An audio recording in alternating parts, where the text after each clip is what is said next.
Dangerous Assignment. Transcribed, starring Brian Donlevy as Steve Mitchell.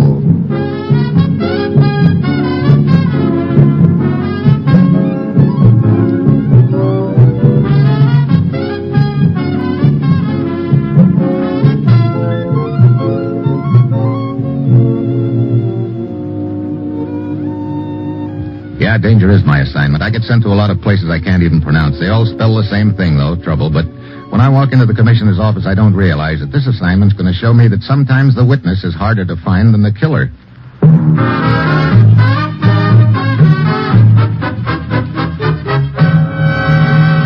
Morning, Commissioner. You sent for me? Steve, you'll recall that several former leading Nazis were arrested not long ago on charges of plotting to regain power in Western Germany. Yeah, 7 of them in all, including 2 of Hitler's so-called heirs. There's still another ex-Nazi big shot involved, perhaps the most dangerous of them all, but we haven't been able to get enough evidence to nail him. His name is Heinrich Schwandorf. He could be their new leader. Schwandorf, yeah, I remember him. He's clever, Steve, very clever. And as I said, we haven't been able to pin a thing on him.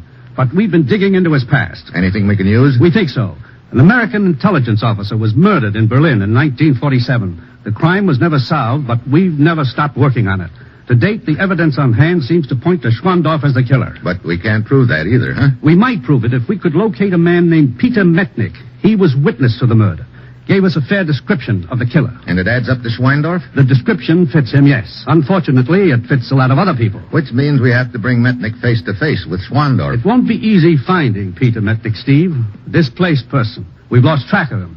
I've already contacted the International Tracing Service in Germany. They'll have checked their DP files by the time you get there. Right, Commissioner. A word of caution, Steve. If Schwandorf's found out we're looking for Metnick, he'll try to stop you and get to Metnick first. We want Metnick, Steve, alive. Well, that's it. You've got your assignment. Good luck.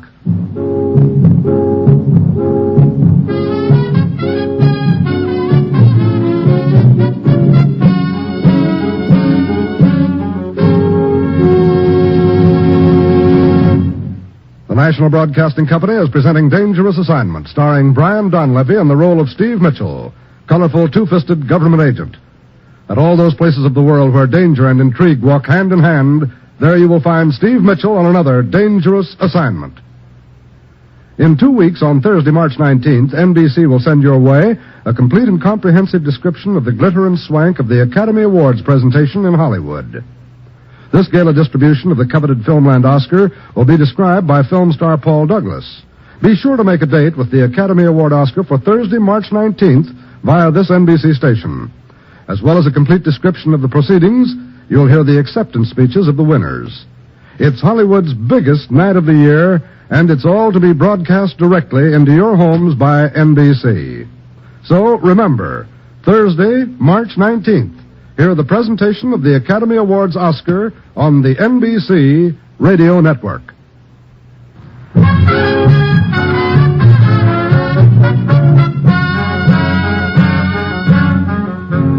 Sure, I've got my assignment. Get over to Germany and start tracking down a displaced person named Peter Metnick and hope he can identify a killer for us, an ex-Nazi big shot we'd like to put away for keeps. It's early Friday evening when my plane lands, and I hurry over to the office of the International Tracing Service, an agency of the Allied High Commission.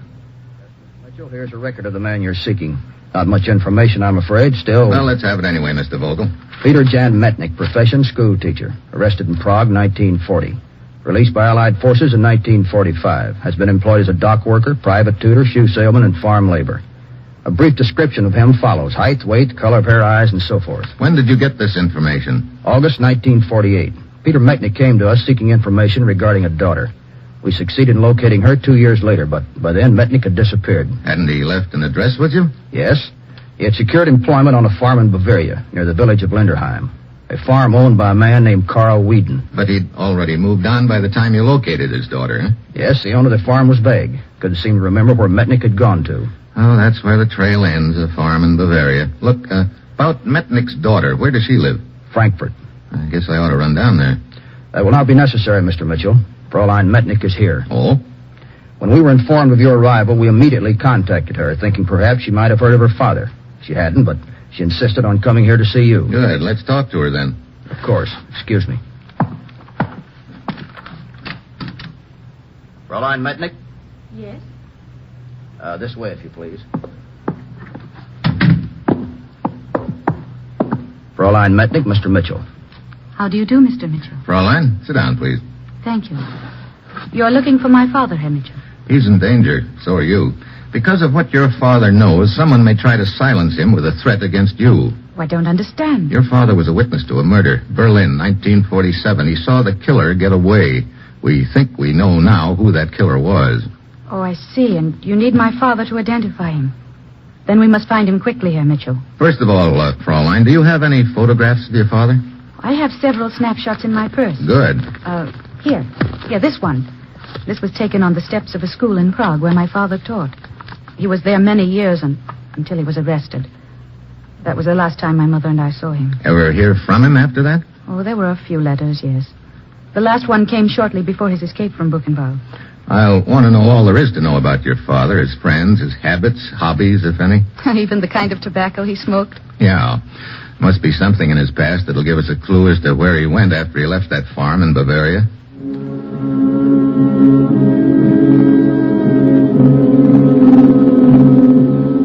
We spend the next couple of hours at a quiet little cafe nearby, and Fraulein Lana Metnick fills me in about her father's background. Later, I borrow a car from Bogle at the tracing service, and Lonnie and I head south for Frankfurt. It's almost 11 that night when we pull into town. We drive straight to her apartment.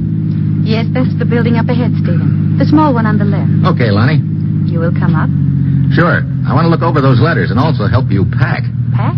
I'll feel a lot better, Lonnie, after you've moved to a hotel. But I'm not afraid, Stephen. Okay, but you're still going to... What is it? That gent just coming out of your apartment building. You mean the one coming this way? Yeah. You know him? I think so. Excuse me a minute. Oh, just a minute. Yes, what is it? We've met, haven't we? I'm afraid not. In any event, I don't seem to recall. Perhaps it's just that I recognize you from some photographs. Really? Or at the newsreel, maybe. Newsreels? No, I've never been quite that important. But you were Herr Schwandorf. Schwandorf? You're mistaken. Heinrich Schwandorf of Leipzig, a member of the inner circle of Hitler's stooges. I said you were mistaken, my friend. Now, if you'll excuse me, good night. Sure, but we'll meet again, Herr Schwandorf. Maybe real soon. Who was that man, Stephen? The number one reason why we're going to get you out of here fast.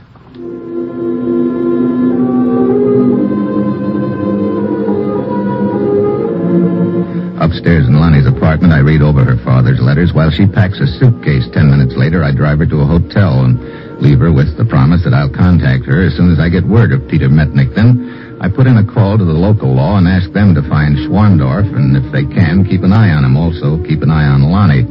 An hour later, I'm wheeling my sedan toward the village of Linderheim in Bavaria. Then, as I hit a bumpy stretch of road, I hear something. A muffled groan in the back seat. I slam on the brakes. I reach back, jerk the auto robe off the floor. Hello, Stephen. Lonnie, look, what's the idea? Oh, please, don't be angry with me. I had to do this. I had to come along with you, Stephen. Oh, great. I knew you'd refuse if I asked you, so I... So you stowed away under that auto robe while I was making that phone call. Did you enjoy the trip? No, not very. That bump you hit back there, I hit my knee. Here, you see? Yeah.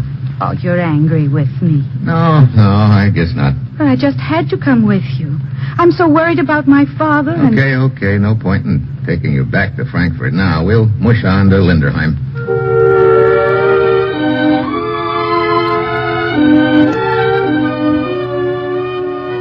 It's another 4 hours drive to Linderheim, and Lonnie sleeps most of the way with her head on my shoulder. The things I have to put up with sometimes. The sun is coming up just as we pull into a small farm nestled high in the Bavarian Alps. I get out to stretch my legs as a tall blonde gent comes around the barn herding several dairy cows ahead of him. Hello there. Hi. You the owner? Yeah, I am Ernst Weiden. Oh, I thought the owner was Karl Weiden. My father, he died a year ago. What can I do for you? I'd like some information about a man who worked here sometime in 1948. A man named Metnick. Metnick? Peter Metnick, but of course. The little school teacher. Fine man, I was very fond of him. Herr Metnick and his friend left us in the early part of 1949, I believe. His friend? Yeah, another school teacher. Professor, this one. Came here early in the year looking for Herr Metnick. They had known one another at Dachau. His name was, Ingolstadt. Professor Hermann Ingolstadt. You said they left together. Where did they go? If I remember correct, Munich. Yeah, through an exchange of letters with some friends, the Professor Engelhardt had secured a position to teach at a boys' school in Munich.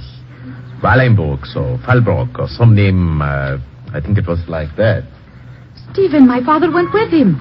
Perhaps in the hope of securing a position at the school as well. Yeah, could be. But at least if we could find this Professor Engelhardt, he might know of my father's whereabouts. Herr Weiden, how do we get on the road to Munich? Come, I show you. You can see the road from the rise here. Come.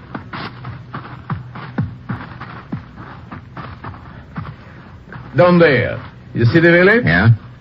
On the left, a road. Yeah, going past the church? Yeah, that is it. You take that road and... Hey, Lenny! Oh, great. Your lady friend seems to be in a hurry. She has left you.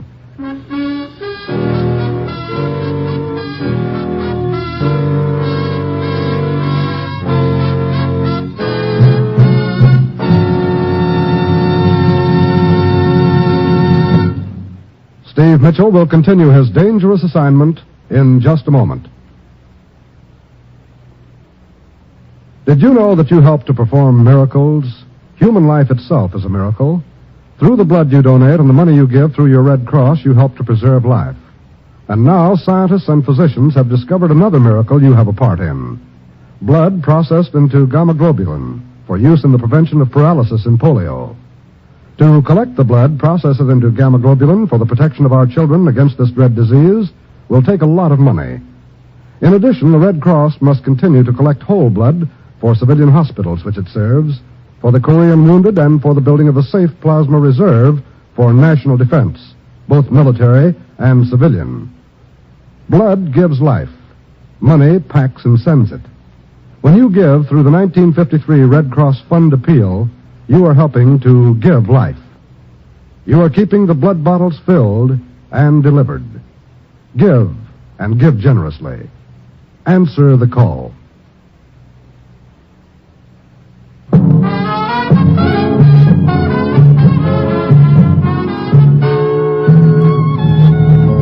Now back to Dangerous Assignment and Brian Donlevy as Steve Mitchell.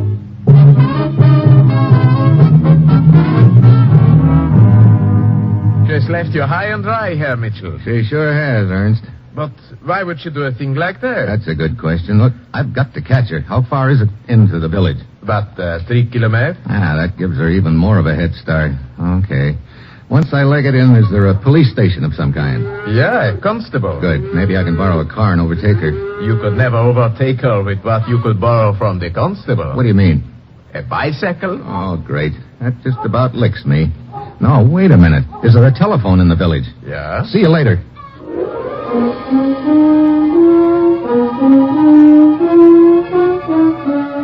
In the village, I telephone our legation in Munich and ask them to check and try to locate the boys' school where Professor Engelhardt teaches. Half an hour later, they call me back and give me the name of it. I put in a call to the headmaster, Dr. Professor Engelhardt is on a holiday in Salzburg. He goes there often for his health. He must be careful, you know. He was gassed in the First World War, and it bothers him quite a bit. I was telling him only the other day... Look, Dr. Grumper, do you remember when Professor Engelhardt first came to your school a few years back? Of course. Was there a man with him, a man named Metnik? No, he arrived alone. Oh, fine, another lead gone. He had, of course, been traveling with this Metnik. What's that? But Metnik was killed in a train accident. Killed? Yeah, at a village not far from here.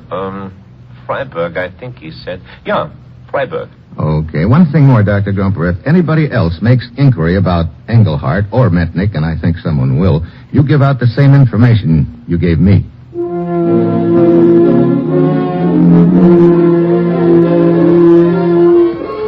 I grab the next train and head for Freiburg. At this point, it looks like I'm cooked on the deal, but I've got to be sure at Freiburg. I check with the local law, and they let me look through their files, and sure enough, there's a report of Metnik's death. Then, while I'm still looking it over, they usher somebody else into the room. What? Stephen. Oh, honey. How did you get here? I took a shortcut. Stephen, my father's dead. Yeah, I know. Well, that's what the headmaster told me, but, I couldn't believe it. I had to be sure. That's why I came here. I guess there's no doubt about it, Lonnie. Hey, look, why did you grab the car and beat it back there at the farm? Because I didn't think you were telling me the truth. What do you mean? Well, I thought my father must be in trouble or must have done something. I thought you were after him. Then when I saw you talking with the Nazi Schwandorf... Oh, so you did know him. Of course. Many of us have good cause to know him. I thought the two of you were working together. I see. So when that farmer told us about the boys' school, my only thought was to get to my father and warn him. Later, I realized I must be mistaken about you. I'm sorry, Steve. Well, like you say, I guess it doesn't matter anymore. How did it happen, Steve? Well, according to the report here, Professor Engelhardt and your father, Peter Metnick, had hitched a ride on a train. Riding the rods, we call it. Your father fell off to the tracks and... well, you can guess the rest. Yes. Sorry, Lonnie. Thank you, Steve.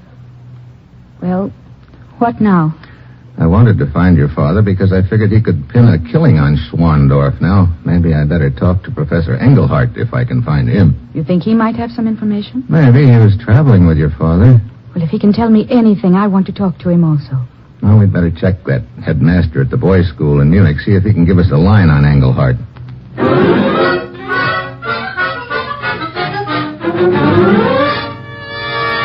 As I told you over the telephone earlier, Herr Mitchell, Professor Engelhardt is in Salzburg. I know, but where in Salzburg, Dr. Grumper? Did he mention any specific hotel or resort there? No, but he usually stays at one of 3 places.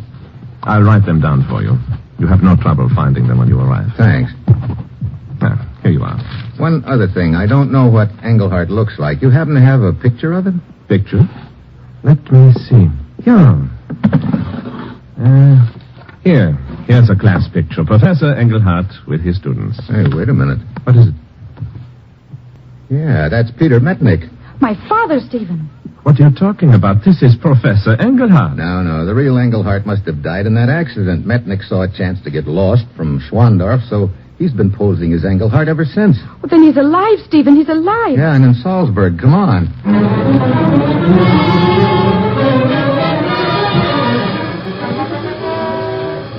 We burn up the road to Salzburg. I head for a phone booth to call the places the headmaster gave me. One of them has no phone, so I call the other 2. Lonnie waits outside the booth for me. I draw a blank on both places. Any luck, Stephen? No, we'd better head for the 3rd place on the list. All right. I casually brush some tiny tobacco flakes off the counter and start to leave the booth. Then I stop. Tobacco. Pipe tobacco. Something registers all of a sudden. What are you waiting for? Just thought of another call I should make. Wait for me in the car. All right. She wanders off. I put through a quick call to my friend Vogel at the Displaced Persons Tracing Service. Mr. Mitchell, I've been trying to get in touch with you. That doesn't surprise me, Vogel. Was it about Lonnie? Yes. You left my office to take her to her apartment. Yeah. She's stowed away in my car. But later I called her apartment and talked to the real Lonnie Metnick. The woman with you is an imposter. I kind of figured that just now. Some flecks of pipe tobacco rang a bell. Pipe tobacco? I don't understand. I'll explain later. Right now I'm fresh out of time.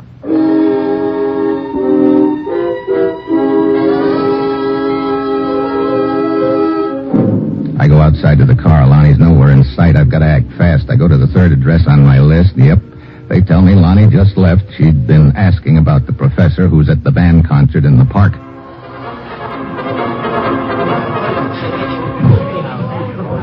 The band is tooting away full blast. When I get there, people are milling around. I look for Metnick. Finally, I spot him just leaving the park.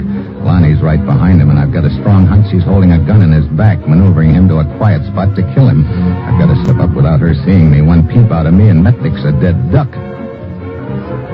They move on out of the park and down a quiet walk that runs along one side. I follow them. Just as they start across the street, a low black sedan swings around the corner and heads for them fast. Suddenly, I get a hunch what's going to happen. Metnick, watch out! They jump back just in time. The car whips by and heads for me. I grab a push cart and shove it toward the car as I dive to one side. The driver swerves and goes up on the sidewalk. I run over to it just as Schwandorf tries to get out the door with a gun. He slumps against the door. I grab his gun and whirl toward Metnick and Lonnie. Then I relax. Metnick's got her gun and is herding her toward me. Who are you? And who is this girl? I'm Steve Mitchell, United States agent. This girl was hired to find you and knock you off to keep you from putting the finger on this boy in the car. Huh? Heinrich Schwandorf. You remember him, huh? Yes, indeed I do. I saw him kill a man several years ago. That's what we wanted to know. That cook's Mr. Schwandorf. It's fine. He tried to run us down in the car. Sure, he wanted you both out of his way. You'd already served your purpose as far as he was concerned. But I was his girl. He tried to kill me. Don't worry. If you need any more against him, I'll give you plenty. I don't doubt it. How did you find out about this girl, Mr. Mitchell? She was posing as your daughter, Mr. Metnick, but a few flakes of tobacco in a phone booth put me wise to her just in time. Tobacco? I don't understand. It made me remember your talking about your father's favorite pipe tobacco. But I do not smoke. That's right. I should have known that as soon as I learned you'd been badly gassed in World War I, but it didn't register until just a few minutes ago. Yes, sweetheart, you were doing great until I spotted the tobacco. Then you just sort of went up in smoke.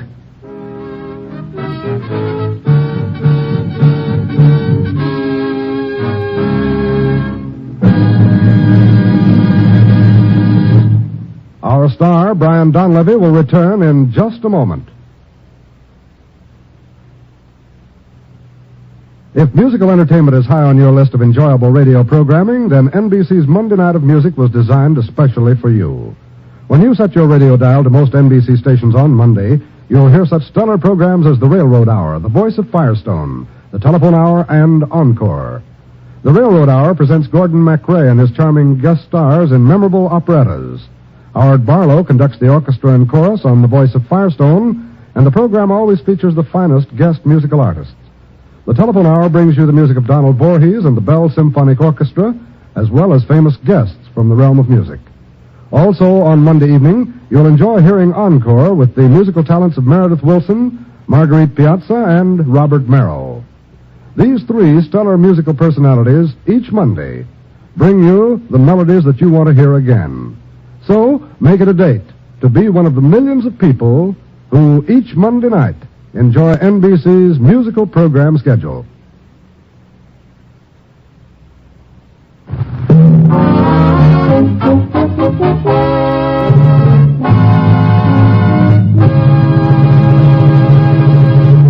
Next week, the Philippines and a phantom ship. And that will be Steve Mitchell's Dangerous Assignment next week.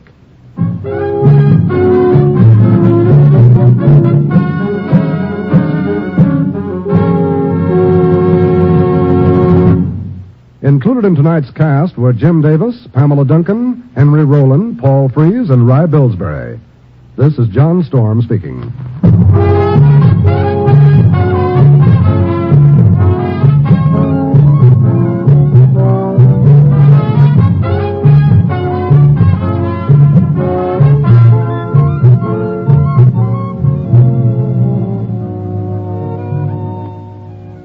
Today, our reserve of blood plasma retained from World War II is almost exhausted. This is serious, for in many battle casualties, there's no substitute for blood.